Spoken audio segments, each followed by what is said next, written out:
de estas dos intervenciones, si hay alguna pregunta dirigida o bien a la historia de la construcción de la arqueología medieval o respecto a las colecciones que hemos visto de las piezas referidas a la arqueología hebraica, ¿no?, o judía.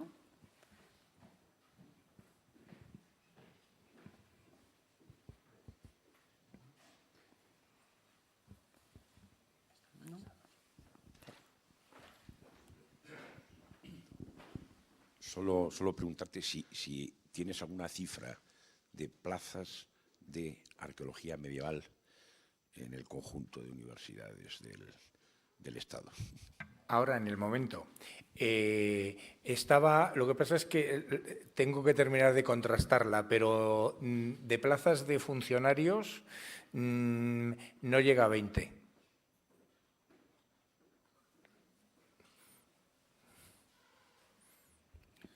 El elenco de conservadores es menor todavía.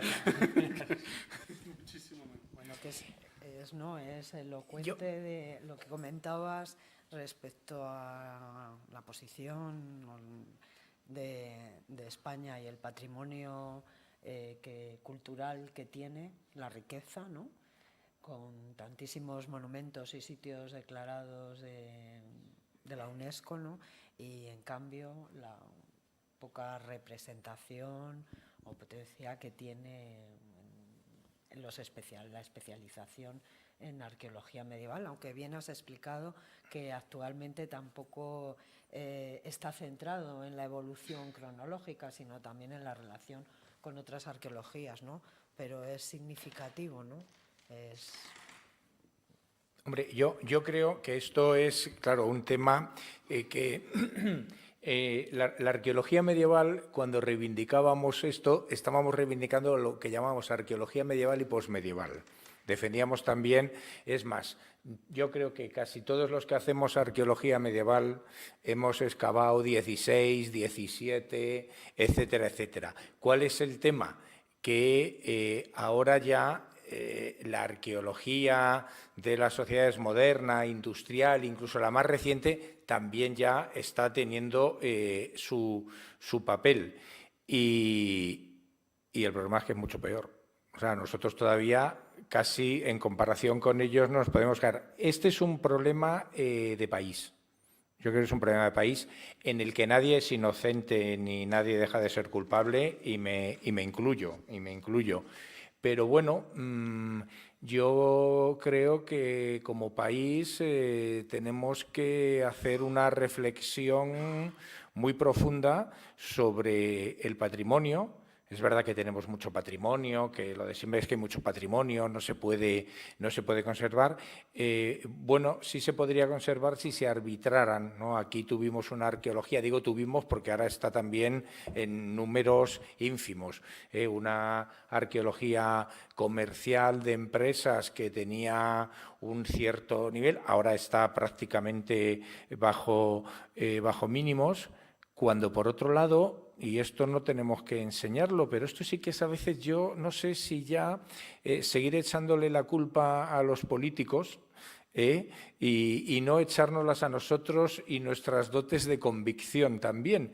Dices, cuando en torno al patrimonio hay toda una serie de elementos que es evidente que están generando iniciativas de desarrollo económico y social de amplias zonas en Europa, o en América o en Estados Unidos, aquí, ¿qué es lo que sucede? ¿Que los políticos no lo entienden? Bueno, todo indica que no, pero claro, ¿somos nosotros los únicos culpables? Y yo, que derivado de la arqueología medieval he pasado a temas de ciudad, pues la situación es escandalosa, ¿no? Por ejemplo, yo lo digo, ahora que tenemos ahí esa relación y esos temas delicados con Cataluña, con Barcelona, más quisiera tener en Madrid la gestión que tienen del patrimonio arqueológico en Barcelona. Empezando, ya me gustaría que tuviéramos un servicio de arqueología municipal en Madrid. O sea, que es la única capital europea que no lo tiene. son elementos que yo creo que cuando hablaba de los convulsos, es que, bueno, pues ahora que verdaderamente yo creo que habría que aprovechar para, y con ello termino, para hacernos una pregunta que el otro día me recordaba que se hacía en Huesca, en aquel congreso. Pero ¿cuál es la función social y la tiene hoy, y no es algo que nos estemos inventando nosotros, en otras zonas las vemos, y no voy a hablar de Italia, de Grecia y de lo de siempre. Podemos hablar de Suecia, de Finlandia, de Estados Unidos, que siempre ay, pero bueno, claro que tienen arqueología, evidentemente. Pero vamos, ahora bien, yo quiero seguir siendo optimista. Yo quiero seguir siendo optimista porque con todo, también hay otra realidad. Estamos mejor que hace 30 años. Aunque ahora llevamos unos que ya, en fin, a ver si es verdad que ya salimos, no en cuanto, sino en cuanto a estos temas. Es decir, es que la situación, no voy a hablar de la situación de los museos, no voy a hablar de la situación de los museos o de la situación de la universidad. Porque si nos ponemos pesimistas ¿hay futuro para la arqueología? Sí. Sí, esto es algo que sí. Ahora, en fin, da mucho coraje. Pero vamos, no. ¿Qué importancia tiene o le dan a lo que se está encontrando ahora en los hitos, en Orgaz, en Toledo, que parece ser que hay un hallazgo visigótico importantísimo? Bueno, el tema de los hitos ya es conocido. Es verdad que se interpretó en su momento como un monasterio.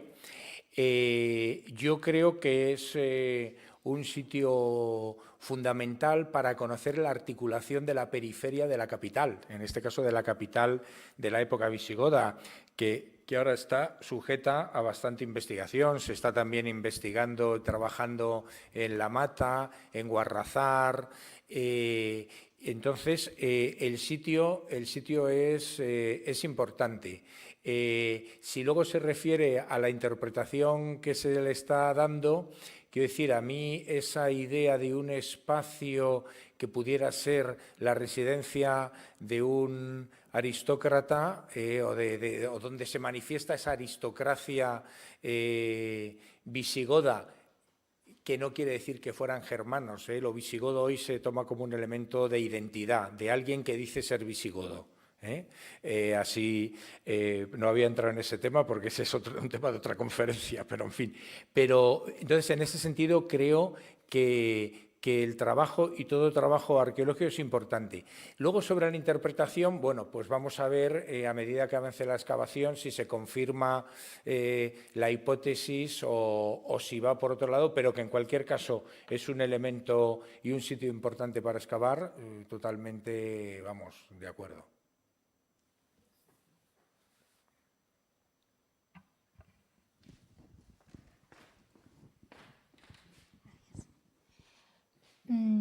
Me pregunto que si ahora mismo solo hay menos de 20 funcionarios que se dedican a la arqueología medieval en universidades y aún menos conservadores, ¿qué fue de esos 400 o 500 personas que se encontraban en Huesca? ¿No pudieron encontrar al final?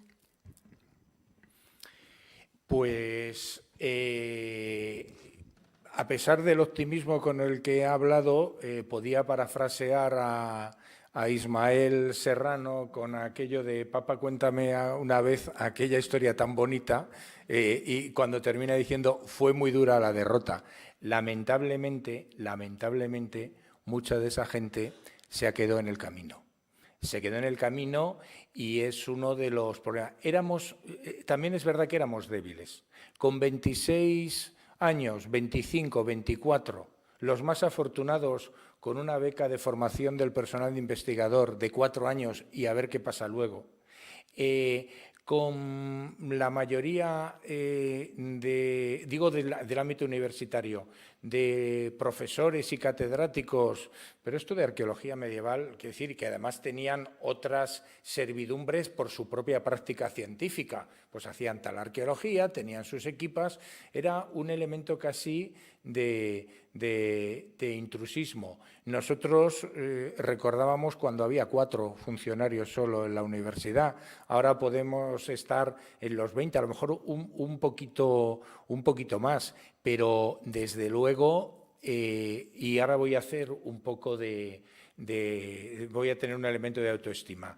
Pocos para la importancia que la arqueología medieval española tiene en Europa. Ojo, que no digo que sea la más importante, pero para la importancia que tiene. Es evidente que la conclusión es que eso no solo se hace con los 20 funcionarios y algunos becarios más, con los conservadores de museo en menor número, sino con personas que están fuera de la arqueología, trabajando en otra y que están sacando sus cosas. Pero, desde luego, las jóvenes generaciones también son admirables, como son admirables todas las jóvenes generaciones, y están sacando adelante cosas, presionando en tiempos duros. Y cuando digo en tiempos duros, estoy hablando de estos últimos 5 o 6 años. Con mucho sacrificio y conscientes de las derrotas que hemos tenido y de las que vendrán. Pero de derrota a derrota lo importante es ganar al final el espacio. Y en eso el que quiere al final puede, pero cuesta mucho. Muy bien, ¿algún comentario más? Bueno, pues yo lo que quiero es agradecer de nuevo a los 2 conferenciantes sus presentaciones, a Sergio por ese panorama y acercarnos a una cultura del ámbito medieval, a menudo olvidada, pero fundamental en nuestra historia, en nuestra trayectoria del país. Y están aquí las colecciones. Esperamos pues que sea también un punto para la difusión de ese mundo medieval. Y a Lauro también por esa historia que nos ha narrado, la trayectoria de cómo ha ido evolucionando el conocimiento del mundo medieval desde el siglo XVIII hasta hoy, y agradecerle también por esa visión entre lo convulso y la esperanza. Muchas gracias.